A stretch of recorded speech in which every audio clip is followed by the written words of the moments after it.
రీసెంట్గా ఒక నేషనల్ మీడియాలో వచ్చినటువంటి న్యూస్ ఏంటంటే హైదరాబాద్ సిటీలో ప్రాపర్టీ ప్రైసెస్ ఇంక్రీజ్ అయిపోవడం వల్ల tech guys IT employees marriages proposals రావటం లేదు, వాళ్ళు ఓన్ ఫ్లాట్స్ కొనుక్కోలేకపోతున్నారని చెప్పేసి. ఇందులో చాలా వరకు నిజం ఉందండి. మన కల్చర్లో ఓన్ హౌస్ ఉండాలి అనేది చాలా బలంగా నాటుకున్నటువంటి ఒక ట్రెడిషనల్ థింగ్ అయిపోయింది.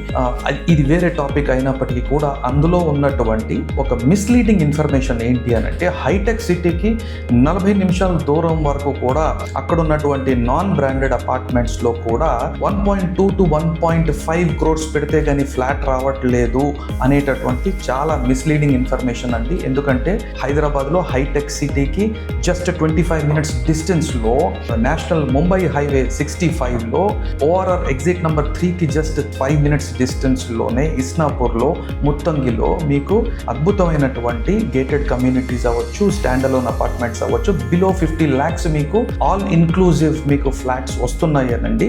అండ్ హై క్వాలిటీ ప్రోడక్ట్స్ నేను మాట్లాడేది. సో ఇలాంటి వార్తలు నమ్మే ముందు మనం ఎప్పుడు కూడా మన రీసెర్చ్, మన ఎక్స్ప్లోరేషన్ మనం స్వయంగా ఎక్స్పీరియన్స్ చేస్తే కానీ ఇలాంటి వార్తలు నమ్మకూడదండి. Thank you so much.